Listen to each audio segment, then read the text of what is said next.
As we talked about last week.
Yes. All right, ladies and gentlemen, start with allegiance.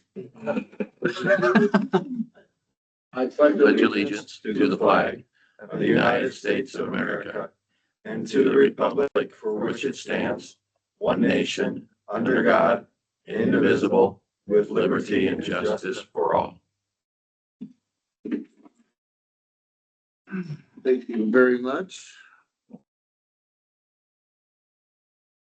This time I would entertain a motion to approve the consent agenda. Please note that we've got a revision on that. I would make a motion to approve the consent agenda minutes from November 18th for the supervisors meeting. Also minutes from November 17th, correct? Yep. Walk through the public health and VA and our accounts payable. Motion. We have a motion and a second to approve the consent agenda. Is there any discussion? That was just a date correction, right? On the revision. Yep. Hearing none, all those in favor? Aye. Aye, motion carries. Any liquor licenses, Amber? None. Perfect. Public comment. Anybody want to, anything to say? I was a little curious about item 8. I thought we voted on that last week. Yeah, I just wanted to have a chance for all the supervisors to chime in on it. May or may not work. See. Anyone else? Committee updates. I had a ISAC board of directors meeting for 2.5 days last week, getting some legislative policies in order and a lot of them. So it'll be a busy next few months. So I have Sayers. Last week, I went to the Economic Development Foundation meeting, spoke about a few of the projects, but there was a lot of discussion about funding for the upcoming year. If I could best describe it, I would say there's some angst by some board members of the Economic Development Foundation about getting funding. But I also explained to them that, the Board of Supervisors has certain goals in mind and certain beliefs, and we want to work with them. But since we have the power of the purse, there's some decisions that we can make. And I believe that our recommendations need to be followed through, as we're the elected officials and we're the ones who are technically tasked with economic development initiatives through Iowa code. When they talked about the funding, I kind of said, I can't speak on behalf of you guys. And of course, we all agree with economic development initiatives and we all think it's important for the county. But from the time of January through April, I explained to them that there were 3 items where economic development kind of jumped the gun and made decisions that weren't based on all the information and were, I would say, poorly reflective on the county and on their group as a whole to make those decisions. So hopefully we can make some sort of agreement in the future, but I think some work needs to be done and some conversations need to be had this upcoming budget season about their funding in the future. That's all I have. Coach. Okay, I attended a DC fly-in trip, they called it. What they call it, period. Kind of ridiculous to fly to Dallas Fort Worth from Omaha and then back to Washington DC, but that's the way they routed us. So we all made it in a timely manner. There was 4 representatives from the state of Iowa that attended this meeting. And the first day was more or less chatting with ourselves, getting things lined up for the following day that we spent in the House, or not in the House, but in the representative part.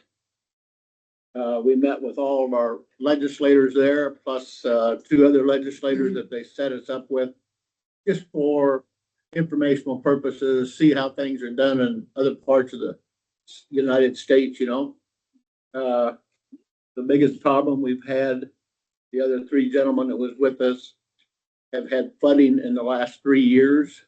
So they're battling the same things that we've been going through years ago.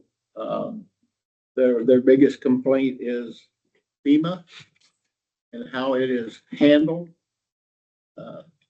My complaint was when I talked to Senator Grassley, I says, we had to call you and Joni Ernst to get us a representative to take care of. He says, I remember that. I says, these gentlemen had the same problem. They get one gentleman 1 week, one gentleman another week, and have to keep starting over. Why? We wrote them pretty hard on situations like that. Tax wise and stuff, and things they're looking at. They're talking about cutting 10% of mental health, public health from the state, from the US down to the states. So the state's gonna cut us with more or less not saying anything. So, come on, folks, we all need to know what's going on. Lack of communication was another one that was brought up. We talked to a representative from Washington State. You talk about isolation, talking earlier, but it's hundreds of miles between large cities out there. And he says, what's funds run the campaign? They'll put you on the docket at this city at 11 o'clock in the morning, 3 o'clock in the afternoon, they want you back down here. But he says, our biggest problem is rural schools, finding enough people to teach in rural areas. I mean, there might be only 10 or 12 people, kids that show up at this school, but you still have to provide an education according to state law and codes out there. And then when we left him, we went to South Carolina, which I found very interesting because they get to battle FEMA at least a half a dozen times a year on account of storms and things that come through out there. And she says, yes, we have the same problem. Can never get one person to stay with the program. They keep changing. So I think they hopefully got the programs that we was speaking on. I also attended a webinar yesterday with Lonnie, and the main goal that they think that the legislators and things will work on this year is a new tax bill. All I could say was, hang tight, people. We'll find out if it's true or not. So We'll change it right after we get our budget. yeah, after you kind of get this one that we've got, understand it and stuff, and then they've had so much troubles with it that now they're going to look at a different one. So that's all I have. Thank you. Kevin, you are up. Okay, well, didn't have a lot today, just a General discussion. Next week, Jake and I will both be in Des Moines for the annual County Engineers Conference. That's Wednesday through Friday of next week. For projects, you probably are aware, we finished the asphalting on H12, Brothers Avenue. The shouldering is not complete yet. That's a subcontractor hauling rock for the shoulders. Next up will be L63 south of Malvern to Paddock Avenue. That is back on the bid schedule for next February. So we should be looking at that project next summer. Other than that, I think, we've got a new engineering tech down there. I think he's working out well. Very energetic and willing to learn. Good. So he will be attending all of his certification classes over the winter, and we'll have another qualified person for the L63 deal. Any questions? I called us some rock on 220th. Okay, all right. So short Did you rock. call in or? No, I did not. No, I just told you guys. I'll let them know. It's a little light. So. All right. All righty. Thank you, sir. Thank you, sir. Yes, thank you. Michelle, you are up again. I asked to put this on the agenda just so we could have Crouch chime in on it too. So we may not get anywhere. We'll see. Yeah, it's all right. So we're down to just $600 left to raise, for the phase 2 Glenwood sign project. You guys are very generous in giving 5,000, the last time for our $50,000 Glenwood sign, which is also Mills County's seat. So it brings a lot of pride to the community, in seeing that we have something that really showcases our town along the highway. Other towns have signs. Malvern has a beautiful sign. There's several others around the community that have a beautiful, beautiful sign. So, we've been going up there and mowing it and weed whacking it, and that's just not sustainable. So we're beginning to take care of it. So, we have rock up there. It's already been laid, 70 feet out, which is great, and behind it as well. So it does not cover the solar part of the sign. We also do have some money in a fund to replace the solar batteries. It's gonna cost about 5,000 in 5 years. So I went ahead and already raised that on our first phase 1. So that's all we're looking for. It's just the last $600. Did the city, what did They did. They gave they 600. did? They did. Ready? Is there any action you guys would like to take or for or against? Well, I know we've talked about this I think it's back in September, we talked about doing it, not doing it, we didn't do it then. I know there's been a vote on this of saying no, one no, one, how you put it, Lonnie, you're saying, but There's 1-1. it's 1-1. I think it's a worthwhile project. I came down by the sign the other night. I pulled off, took a look at it. To enhance our community and stuff. The investment we put in at $5,000, I'd make a motion that we reconsider and put in 600 more. A second for discussion.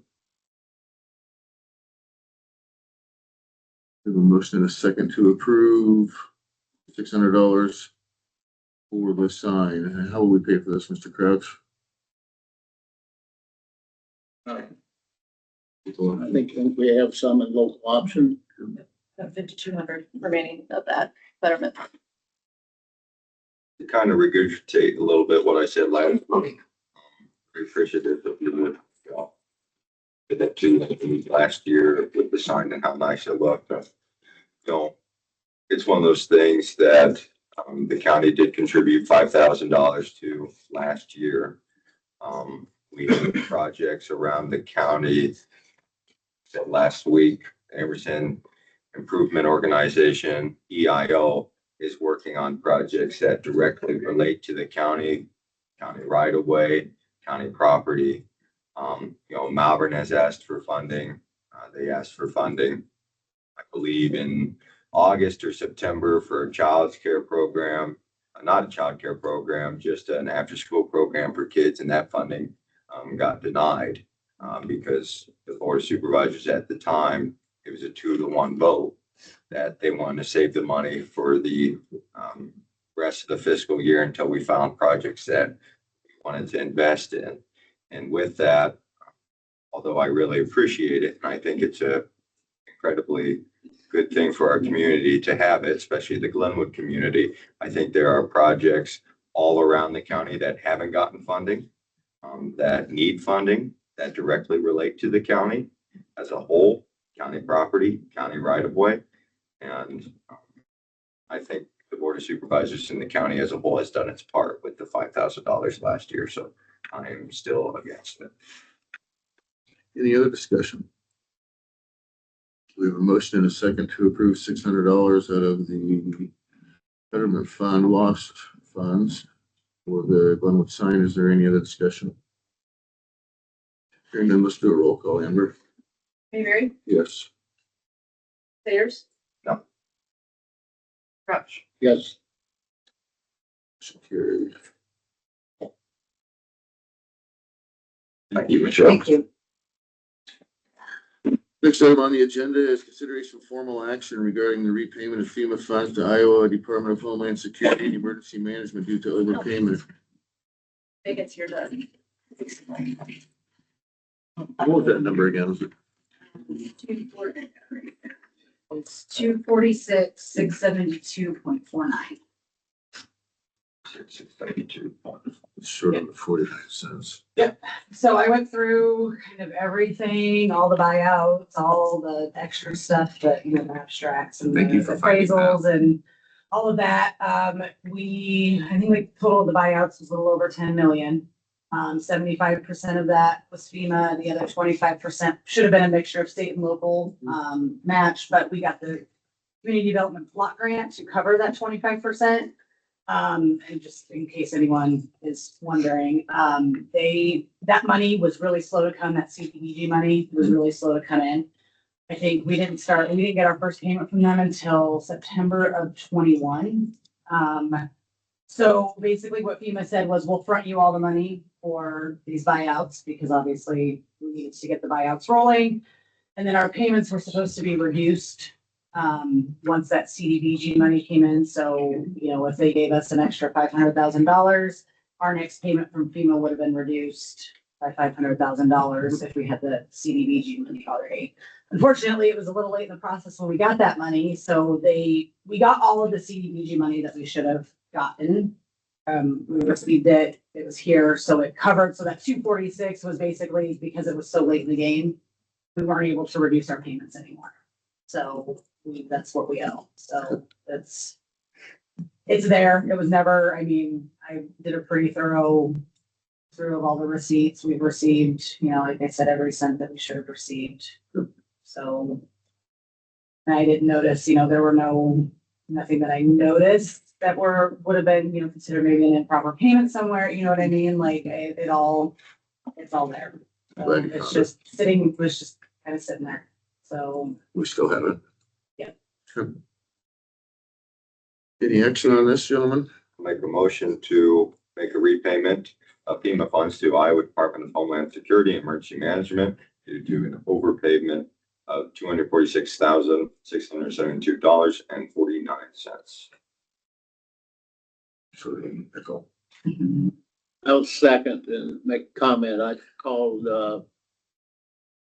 Tyler Lutner, who used to be, our county attorney, assistant county attorney, stuff, and talked with him on this in great extent. And he actually said, have whoever is working on it look at the late payments coming in. That's probably where it came in at. And sure enough, that's where it was. They was used to sending this check. We didn't say, whoa, stop or anything. And it's honest. I have no problem with, what we have found. I was hoping it would be differently, but, figures don't lie, so. Put to bed. Once we get this, we can start renting them and leasing them and. They'll be able to close out. Yes, okay. And I did. They haven't given us any comment or anything on how long that would be. Well, they have to close out by the end of the year. So my guess is sometime next year. And I did add in the budget amendment that you guys passed, there was to allow for the payment.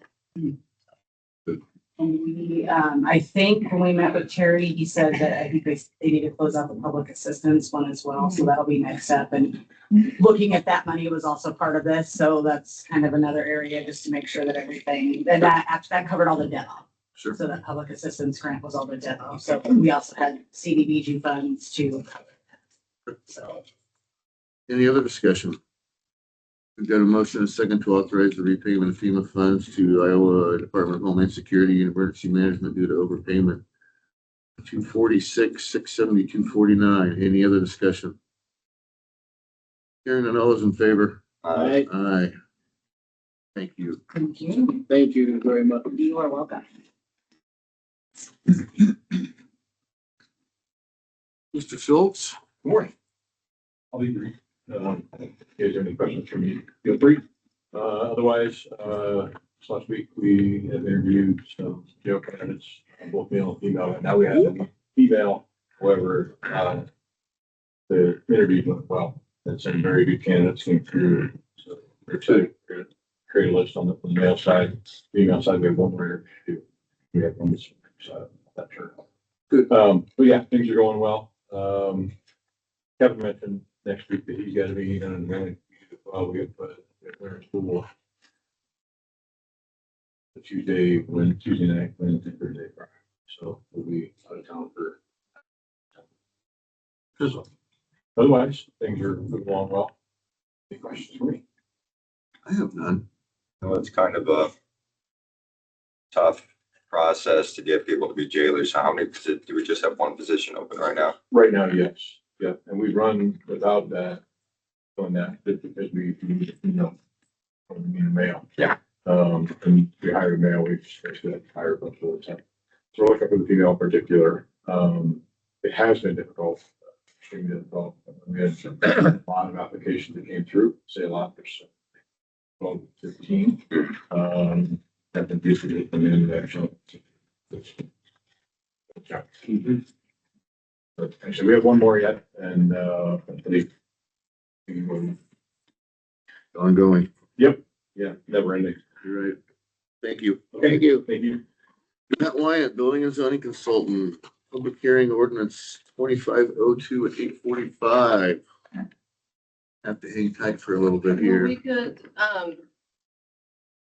he's also got on there the letter of engagement and solar permit, so you guys could tackle those items while we wait. We'll go with the engagement letter from outside council.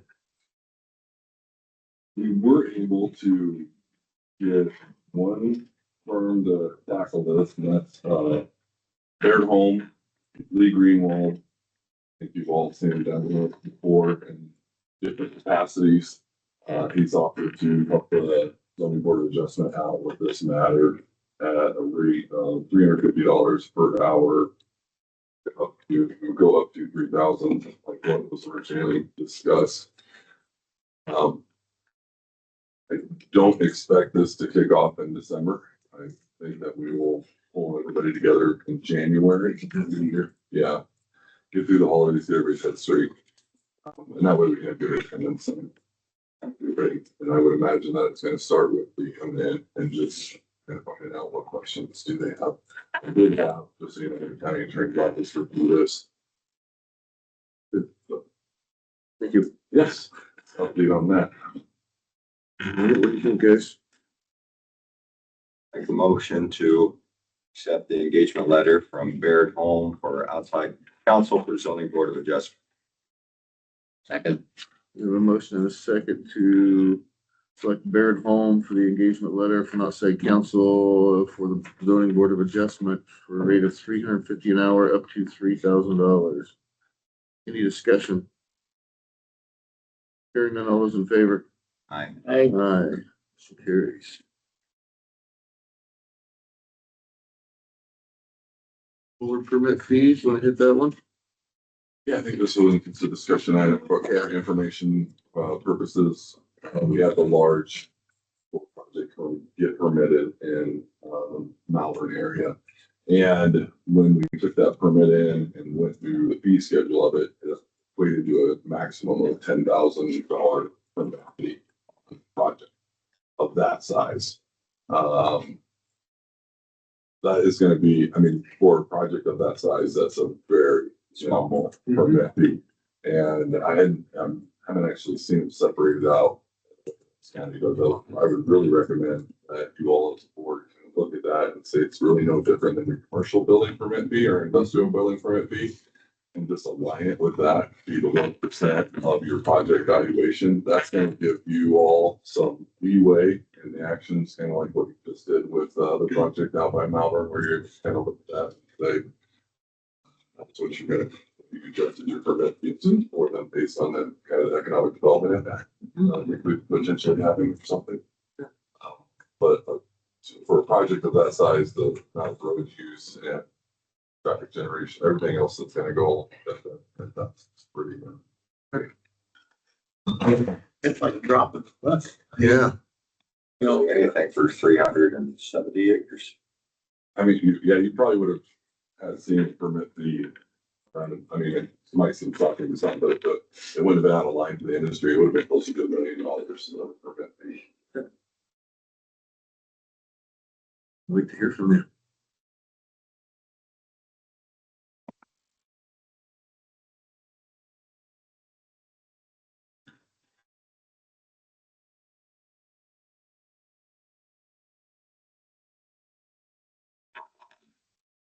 About 4 minutes here. Right, right. Dr. AT, you continue that.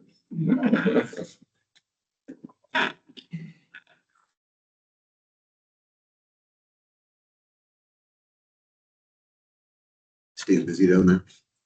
Yeah. Even through Thanksgiving and Christmas, they're still permitting. Still coming in. Good.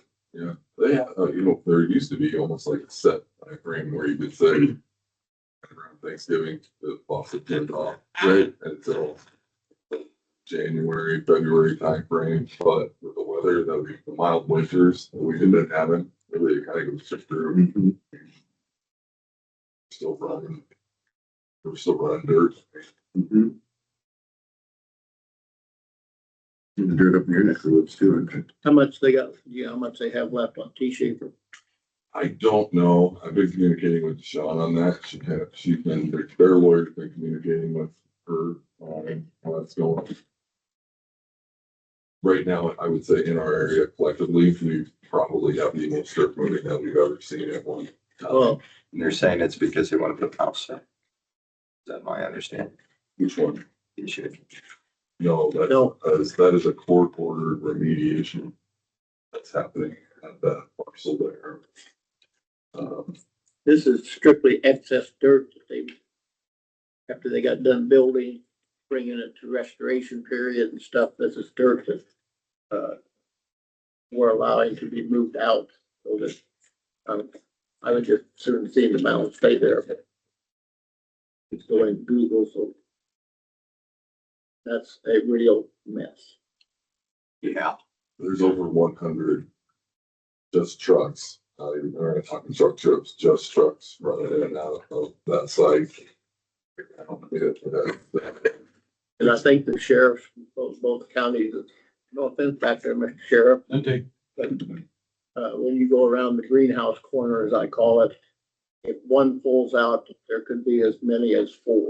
They don't stop, they just follow the lead truck through, and, I still haven't figured out why they're stopping traffic manually coming from 2 directions. We had trucks back through a path coming from the north, 1.5 miles or better the other day. Why, for what?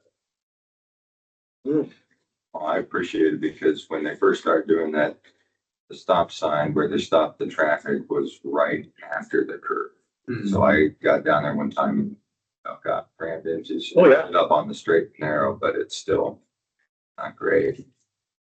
That's about 15 minutes. Well, it sounds like they're running ahead of schedule. So hopefully it's gonna end sooner than what was expected, because originally I was told they were gonna go until June of next year. Running this hard out of there.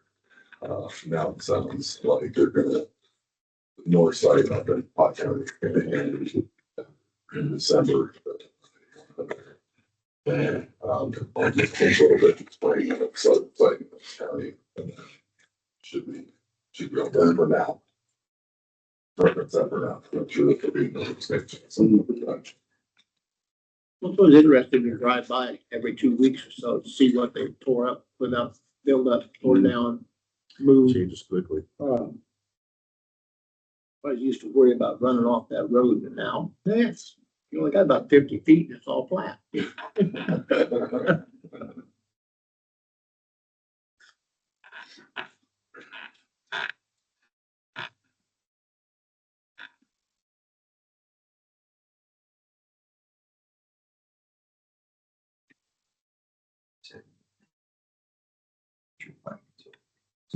Oh, yeah, I can give you just a little heads up on what's coming down the pipeline is, battery energy storage systems.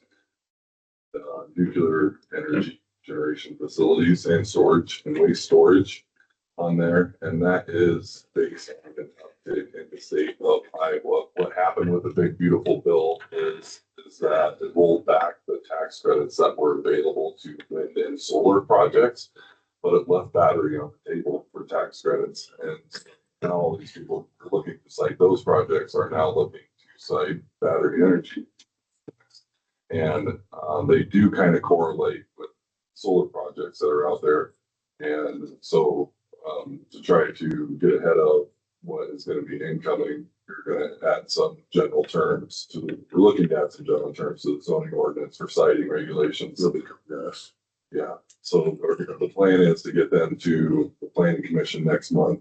Kind of already I gave them just a draft version to look through at the last meeting, November 12th. December, then we will formally present it to them to get their recommendation to bring it to you all then in January. I got 8:45 here. I'll make a motion to open. I'll make a motion to open the public hearing at 8:46. A motion and a second to open the public hearing at 8:46. Any discussion? All those in favor? Aye. Aye.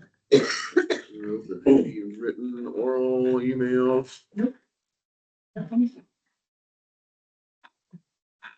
Any public comment on it? Else? Have you heard anything from that? I did have a conversation with Ed Cambridge, and I think if that's going to say anything today or not on this. But the ordinance is for ordinance 2502 that is going to modify the chapter 27 Mills County zoning ordinance by adding a definition for accessory dwelling unit, commonly referred to as an ADU. And it would change the matrix for two-family residential from a conditional use to a permitted use. And that we're doing this to conform to the new state law. It would also recodify section 27.4.a, that's the definition, amending the table use on there. For those who weren't aware, Senate File 592 that was signed by Governor Kim Reynolds on this is the county now has to allow for one ADU on a parcel. That one, yeah, just one, on a parcel that already contains a single family dwelling unit. We as a rural county zoning officials, our group COZO did push back on this because we didn't think that they took much consideration into the fact that our homes mainly rely on well and septic. So there will be instances that either the well or the septic won't allow for another ADU either. I mean, it could be one, you could have lots out there, based on the different size, you're not gonna get any on there. On that part of it, but it also then it doesn't allow us to put any design standards on it. So you can't say it needs to be built the same materials that your principal dwelling is built in. Other situations, the state does have size requirements in there. The planning commission, the draft that they've recommended for you, does not have size recommendation in there because a lot of times it puts us into a negotiation or bathroom police, I like to call it, where the residents are coming in and they're trying to negotiate. Well, if I move this stairwell out into the garage area, doesn't that count towards my 1,000 square foot living footprint on there? It's much easier just to say that you have to have a principal dwelling and then under ADU, the ADU has to be subordinate in size to your principal dwelling. And that's based off of your living square foot from the house. It doesn't include garages, it doesn't include porches. And it's, you can go, if you have a 1,500 square foot main level house and you have a full basement, you actually have upstairs, but you just have 1,500 square feet. So that's what you can do. You can go down or you can go up as long as you stay within that 1,500 square feet footprint. And there's other pieces that I talked to Ed and Cambridge about yesterday that what I've dealt with ADU since 2015. A lot of times what you find in there is the financing on it is up too. Yeah. So mom and dad want to come out and build a house on a property that the kids already living out on. You can't get two different mortgages built. So it's all financed underneath one person or you're paying for cash in order to do that. So that as well kind of becomes a barrier for some people to do the ADU piece of it. But Mills County did have it in the zoning ordinance already listed out as 2-family residential. Across the board, it was kind of a conditional use in there. So we changed that conditional use to permitted, making sure that we define how accessory dwelling. So the planning commission met on this on November 12th, and they did offer a recommendation of approval to. This, does this take in the ones that are already built? It's just not for new construction in new areas. Forward. So it would make them, currently, like they would be a non-conforming Right. structure. It could potentially make them a conforming structure. So if anything were to happen to them, could they be rebuilt? Yes. Previous to this, if something were to happen to them, fire, flood, what the case may be, would they have been allowed to be rebuilt? But it can't be. Okay.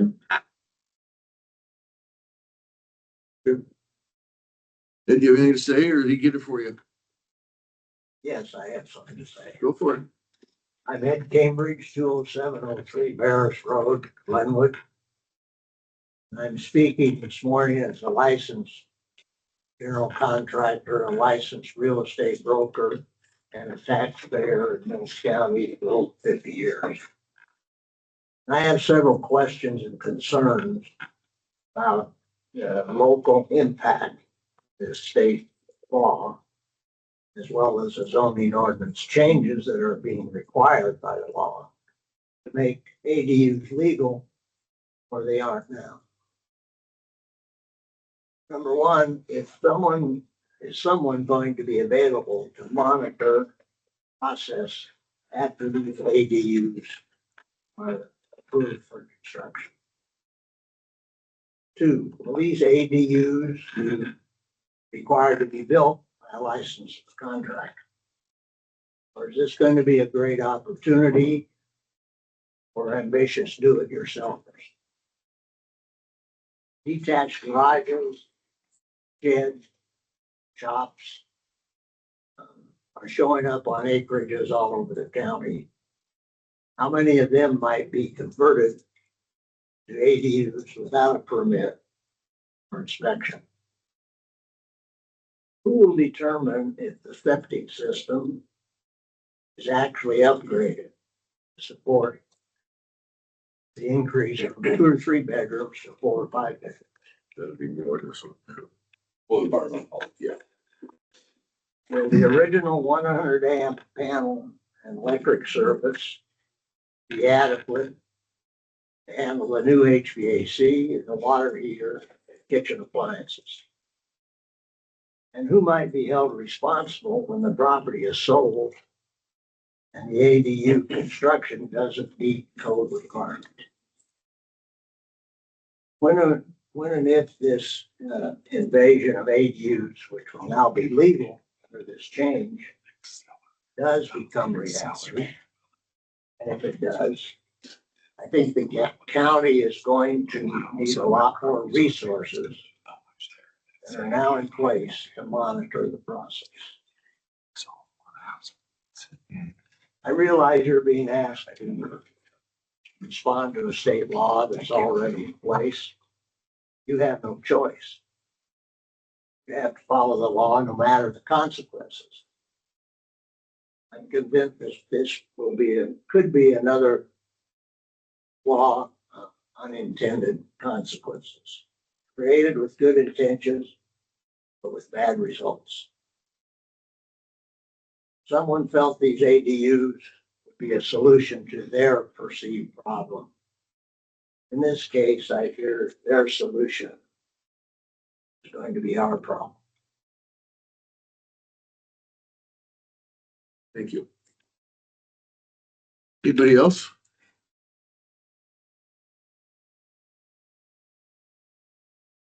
Good. So you want to make a motion to close the public hearing? Make a motion to close the public hearing at 8:54. Second.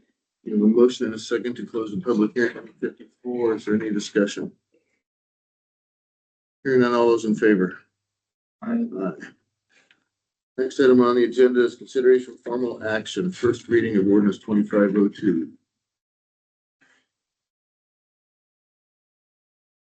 You all had a chance to look at that?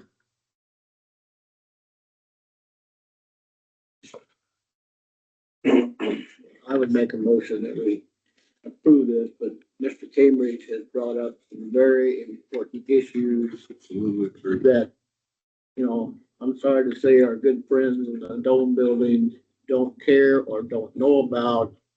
A lot of these laws and stuff are getting pushed through by major cities, larger areas than what we have.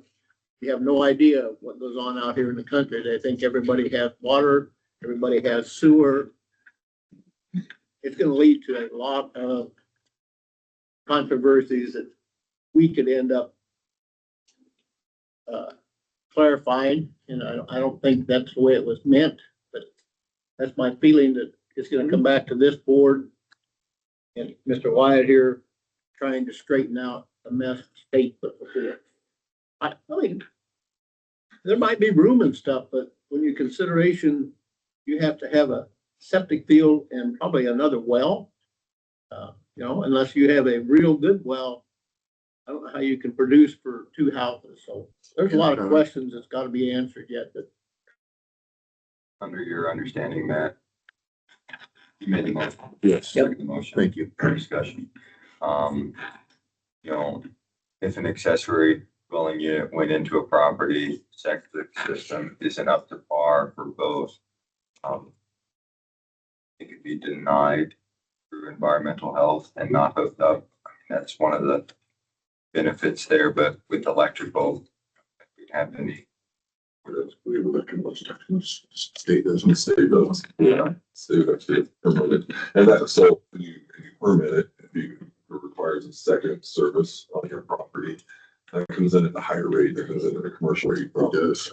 A lot of people don't expect that to your.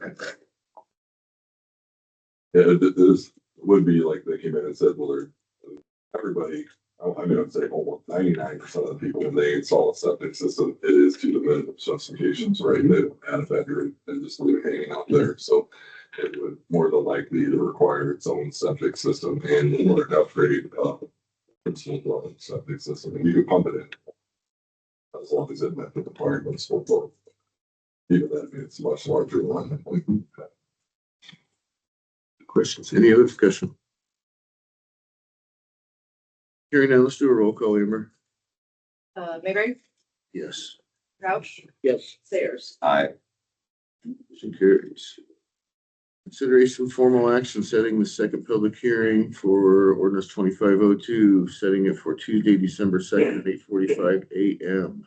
Make a motion to set the second public hearing for ordinance 25-02 for Tuesday, December 2nd, 2025 at 8:45 a.m. you're all right with not being here. You can call it a good week. Yeah. My only thought, actually, now that I say that, we push it forward 15 minutes.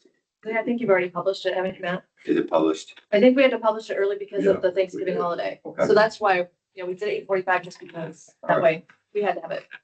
As long as you're fine with it, that I'm okay. Yeah, they haven't given me a schedule yet, but I assume nothing's gonna start till 8. 6:45 out there, so. You'll be eating breakfast.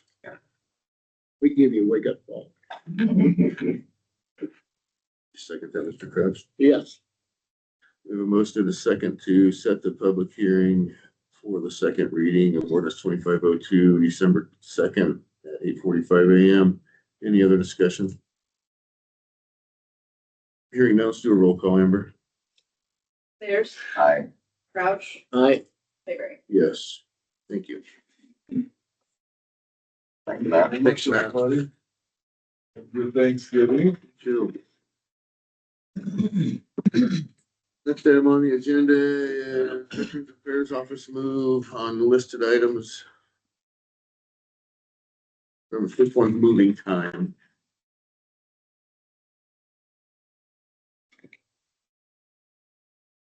Is it a time of, Is it possible on these? That way, if you guys just want to discuss, you can discuss or make motions. And then I did the three kind of big items that we discussed at the last meeting, so kind of give you a little bit of leeway of how you want to handle Sure. the exact things. Yeah, I will. You want a motion or, Your action items. Timing of, I have talked with Elizabeth and some other members and stuff on moving time. Talk with Patrick's not back, I better not say Patrick, he's not back there. I have talked to Patrick, many times on this to see what would take place. His biggest thought was, you know, moving of furniture and stuff as far as the phone system. They're on a different phone system at the building they're on now. They would go to the county phone system down there. All their computers and stuff that they have are fairly new, so they wouldn't have to have that. It was a matter of plugging and unplugging on that part. I would say the biggest problem is maybe moving some desks and stuff that they may not have enough down there. I don't know. Maybe Jack can enter on that, brother. I don't think there's a desk in that one office or not, or just tables. there's not in the back office. There is one free desk that I know of right now. We're gonna have to move those desks away. Yeah, that's true. No, they won't. And moving time, maybe a day, you know, what I would say. You know. We planning on using any sort of outside moving company, or we're just trying to do it in-house? We can use it outside one. I was gonna have Chad help us set that up. Has Chad had any thoughts about whether we do need one or? I think it would be prudent. Cause I don't, you know, we're not movers. Yeah, that's true. And I look at it this way, I would much rather have a company or somebody, we don't get anybody hurt that way. You know, slip off of something, hurt the back, knee problem. So. And this is timing of move. I was saying that you guys want to set a date or Yeah. timeline was on that. Like I say, I've talked a lot with Elizabeth on the timing time. I've asked her and tried to pinpoint her. I says, can you give us a time that you are lax? You don't have this, have that. And she says, Richard, we never know what's gonna walk through the door. So it makes it a little tough. We'll just have to set a date. Say, folks, after this date, they will be at down on Railroad Avenues.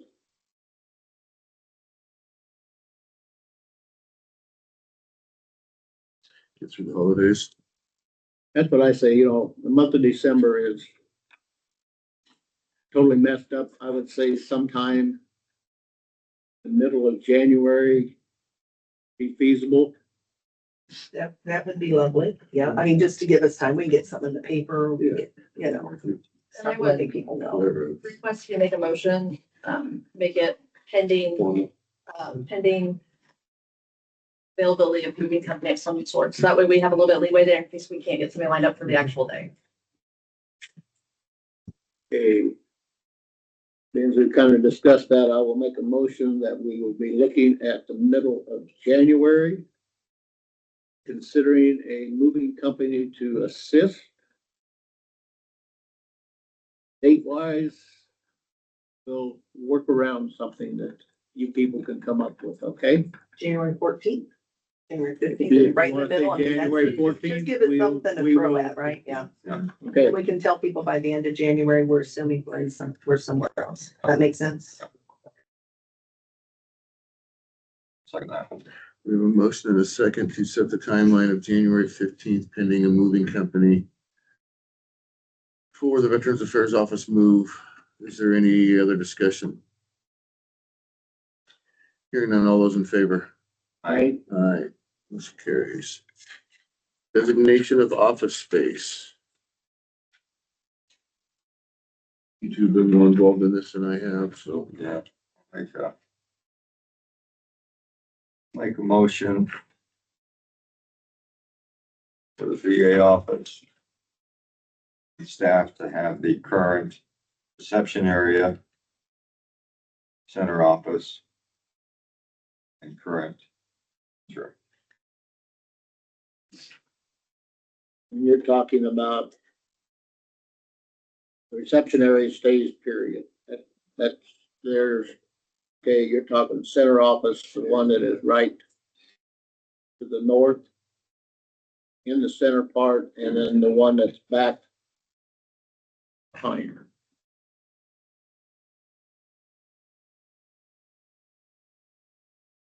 Discussion here.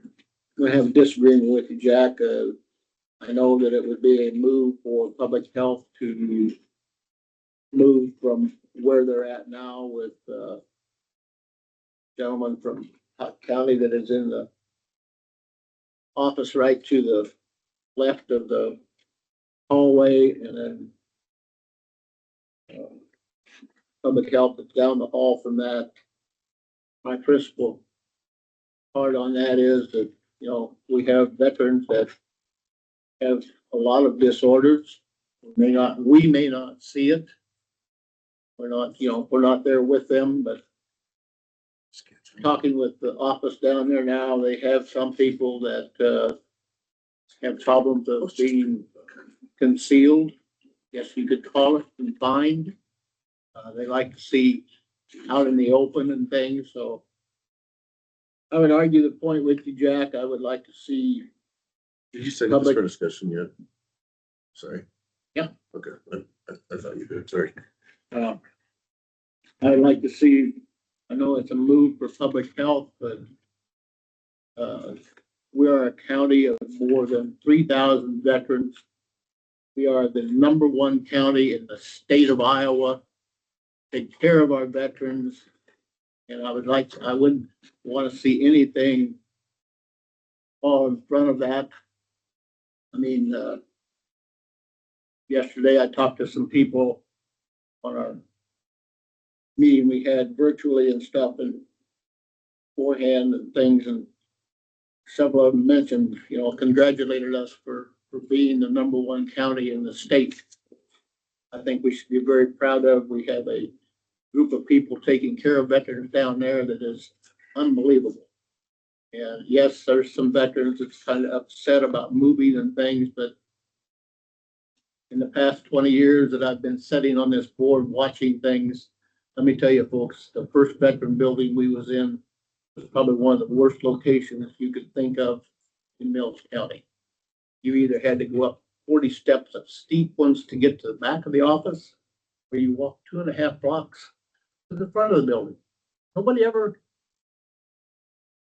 went to and stuff. The next move we made, we went across campus. Boy, that's great.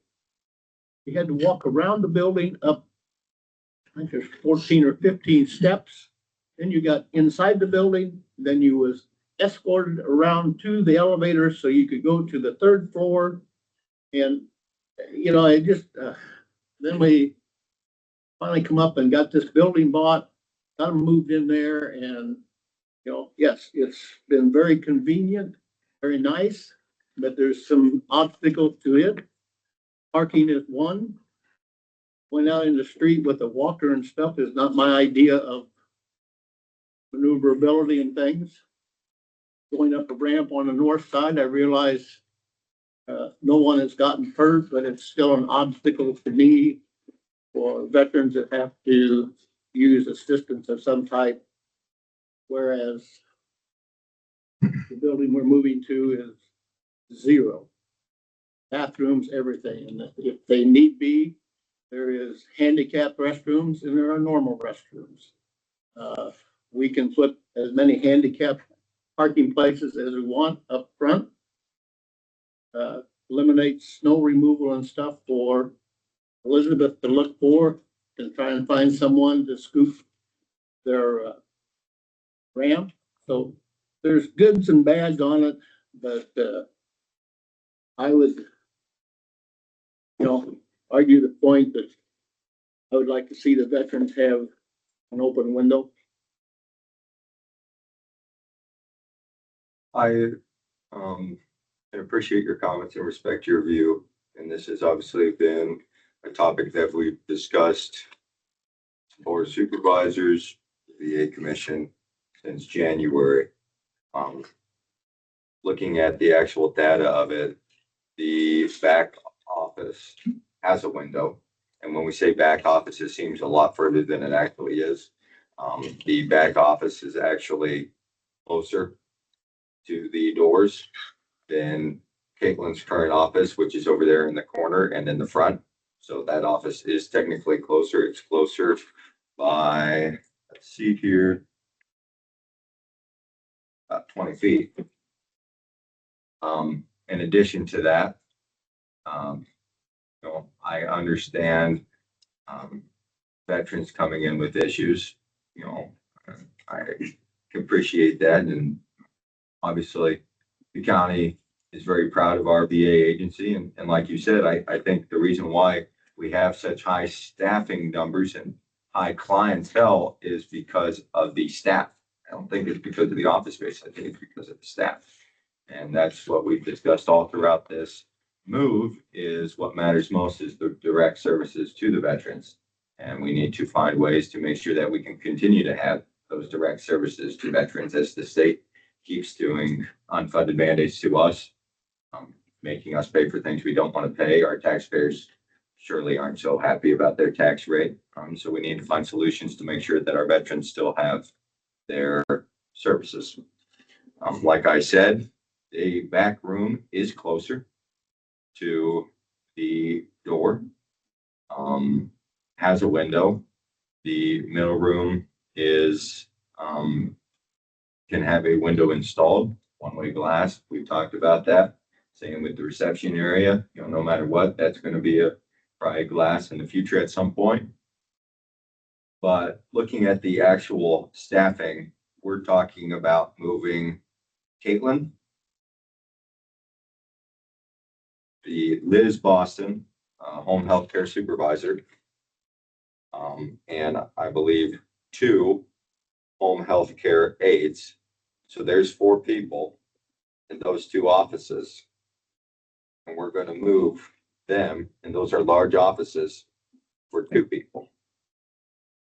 Looking at the square footage of it, Caitlin's office is 307 square feet.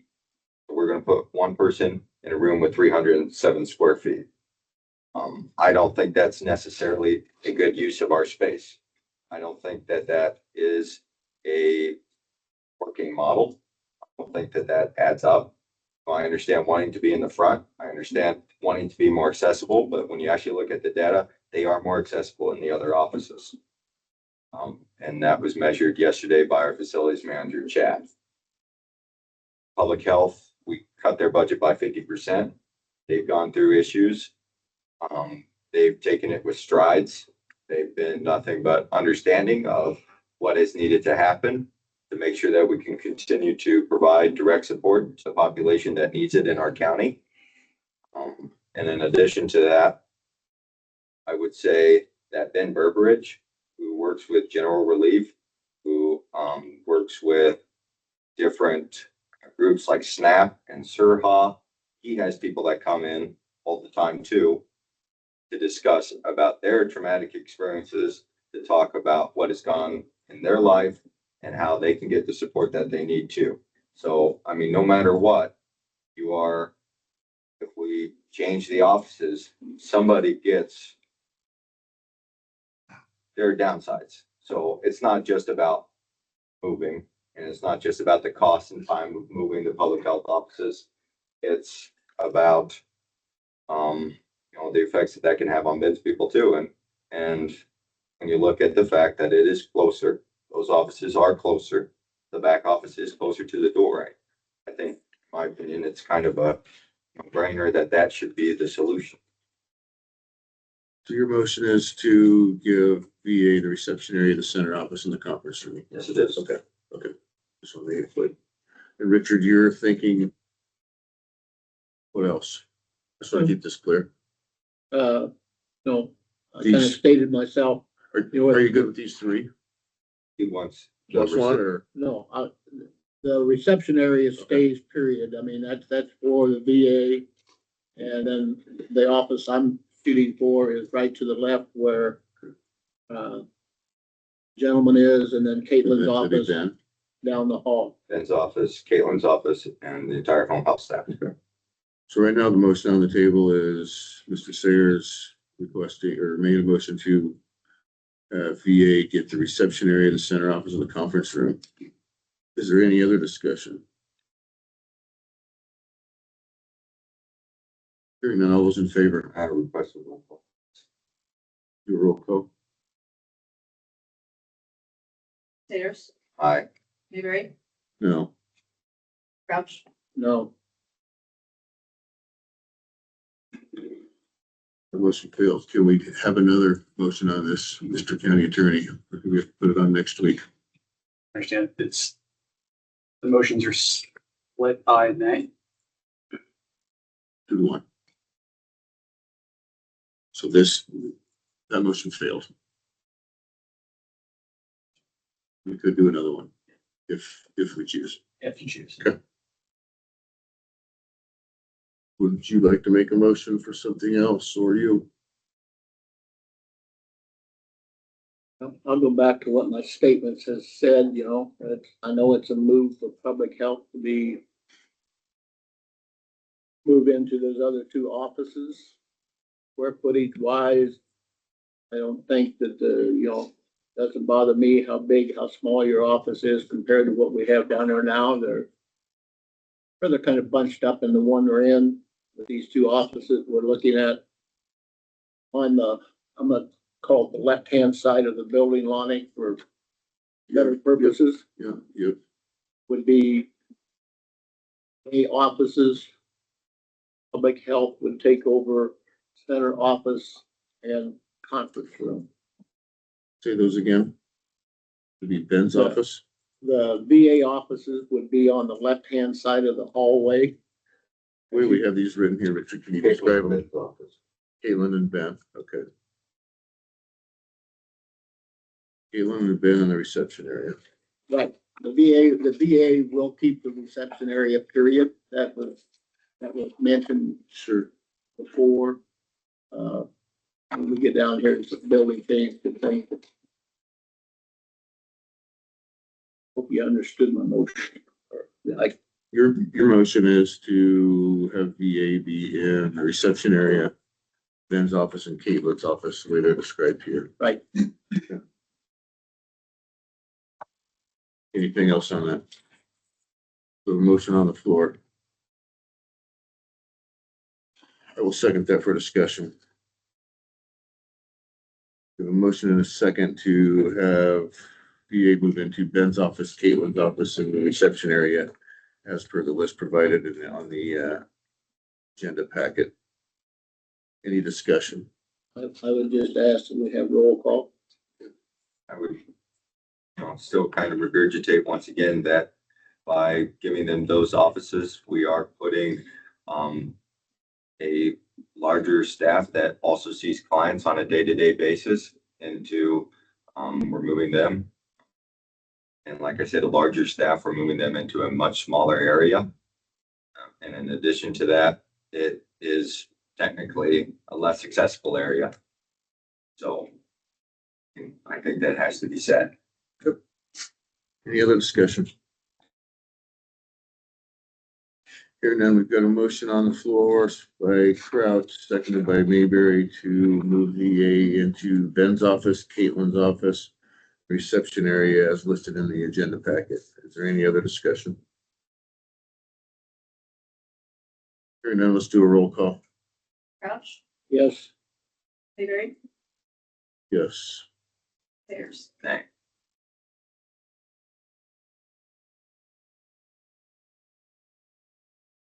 Motion carries. Possible changes to building. okay. What we've been looking at, I think Jack is familiar with some, stop me if I'm wrong, Jack. We're looking at a window in the, what we consider the middle office area. I talked to Patrick earlier. He said where you're looking at used to be doorways. They filled it in when public health took over down there and stuff, so there would be basically nothing back of the wall or anything that would keep us from doing that. We could even put one on the, like, say, the hallway side of the building if we, the office if we wanted to. We've also talked about moving the door that goes to the restrooms to the far end of the hall, more or less in a security purpose on meetings and stuff. We lock it so that people can't get into that area. I haven't checked with the fire marshal whether it has to swing out or we can swing it in. So, VA would like fiberglass or something like we have here in the courthouse, partitioning part of the entryway off so that the lady sitting behind or the person sitting behind reception area would have a little bit of be protected, or, you know, you could be talking to somebody and it does stop some voice messages and things. So, in that, you know, whether we would drop it clear from the ceiling or we just put up 4-foot barrier around there, I don't know. We would have to discuss that. That's the only three I think that we talked about, right, Rome? I said, I think we talked about making sure that that reception area was a soundproof space. So it would probably have to be up to the ceiling as much as possible. And in addition to that, I would ask that any sort of vote doesn't include the center office or the back office. Now that that is the offices that public health is going to get. I would like to talk to public health director about that. See what they need. And I was just mentioning the changes that we had talked about. Yeah. Whether We don't did- have to act on that No. right now. Okay. I can get some, you guys give me some direction. I can have Chad get some bids or ideas. If you just want to do that. VA, yeah. Yep. I personally like to see that that reception area is as close to soundproof as possible. In addition to that, I would like to see that it is one-way glass. And my understanding is that another thing that if VA office got the front offices, then they would want that front window to be changed. Is that am I right about that, Elizabeth, to one-way glass as well? So At the front office with the frosted. Yeah. Something, or maybe a sliding, you know, that will because Lori's part-time and that way that still gives her access. Which by the way, can I say, I know like SHIP uses that front area now. And so doing that also does help them, you know, create some privacy for clients and stuff. And they can obviously keep using it when Lori's not there, or if she's, you know, if they, whatever can work out. So, but I'm just saying there's more than one use for it if that helps in your deliberations, right? So. And it's something that you were going to look at doing. My understanding at the current office, maybe not exactly. Yeah, I like mean, if this. it's something we can write a grant for, you know, again, I mean, this is a little different than that place. I want to make sure you guys approve of that. We'd show you the plans we'd have. I'm happy to write grants for it. Yeah. You know, I'm very happy to write grants for anything I can, so. Very good. I guess there was no motion or Do anything. we all, on that one. yeah, do we all, Just explanation. gonna move forward and continue to work together? Yep. Thank you. No action taken on item C.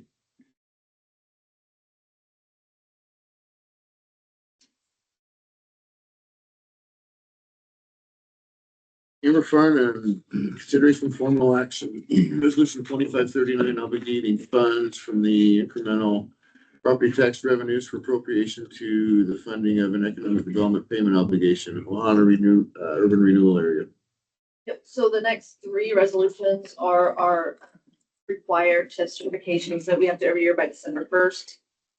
And so we will be obligating, certifying for, this will be for fiscal year 27, obligating for the Ohana urban renewal area, Woodfield, urban renewal area and the new Whitetail Run urban renewal area. We will not be doing a TIF cert for the Highway 34 and I-29 area as that loan has now been paid off. And so that money can come back to the tax roll, which I think will be super helpful for us. So those three in a row are just the certification. I've done all the calculations. I've met with everybody except for Mr. Nakamoto. This just kind of rolls, but I have met with Alfred Beyer and Bart Hughes to talk about their certifications for the year. Do these one at a time. First one is 2539 Ohana, urban renewal area. I would make a motion to approve that one. Second. Resolution 2539. We have a motion and a second approving resolution 2539, obligating funds from the incremental property tax revenues for appropriation to the funding of an economic development payment obligation, Ohana urban renewal area. Is there any discussion? Hearing none, roll call. Mayberry, Yes. Sayers, Yes. Crouch. Yes. Thank you. Next one is resolution 2540, obligating funds from the incremental property tax revenues for appropriation to the funding of economic development payment obligation, Woodfield urban renewal area. I'll make a motion to approve resolution 25-40. Second. We have a motion and a second approving resolution 2540. Is there any discussion? Hearing none, roll call. Crouch, Yes. Sayers, Mayberry. Yes. Next one is resolution 2541, obligating funds from the incremental property tax revenues for appropriation to the funding of an economic development payment obligation, Whitetail Run urban renewal area. I'll make that motion. Second. We have a motion and a second 2541. approving resolution 2541. Is there any discussion? Hearing none, roll call. Sayers, Aye. Mayberry, Yes. Crouch. Yes. Next item on the agenda is the urban renewal report. Yep, this is the annual report that's due by December 1st. It has to be approved by the board. It basically goes through the last year's urban renewal, the amounts that we collected. This is a report that the state auditor helps me put together. My hope is for next year, I am creating some new, the new TIP funds, so that way we can, or to the new LMI funds, so that we can move that LMI over, and then you'll see some changes in the LMI amount, so that we can actually have that set aside. Good. So I'm hoping to have that done for next year's urban renewal report. Just tells the money we collected and where it went, what it's for. Make a motion to approve the urban renewal report. Second. We have a motion and a second to approve the urban renewal report. Is there any discussion? Hearing none, all those in favor? Aye. Aye. Motion carried. Any new business? We have completed the EFR gap report. That does not need to be approved by the board, but I am required to give you a copy. I think I emailed you guys a copy yesterday, but here is a hard copy. It's also a report. It's a hard accrual, so the state auditor also helped us with this specific report. So that just tells what we did last year and how we ended up. Similar to the AFR that I had you guys approved last week. I don't, like I said, I don't need approval. I just am required to make sure that you guys see a copy. Can we make a motion to accept? Nope. No. No, actually, Okay. I should get to. And then the other thing I have is, I didn't realize it was almost December. And we need to probably take some action if we're gonna change our snow removal processes. So I will have that on the agenda for next week. And I did email you those quotes that we had yesterday, I believe. So that will be on the agenda for next. And if we do get snow this week, we'll chat on getting how to do that. Those are the ones that Chad came up with, those. That's here at the courthouse and stuff. You need. All of our buildings. Buildings. Secondary road. Not our county snow policy though. Yeah, it's just the snow removal for the buildings. Buildings and structures. Okay. Trying All to, right. I'm gonna say we beat that. horse. What did I miss? Yeah. sorry. Thank you, Amber. If there's no further business, I'll make a motion to adjourn at 9:29.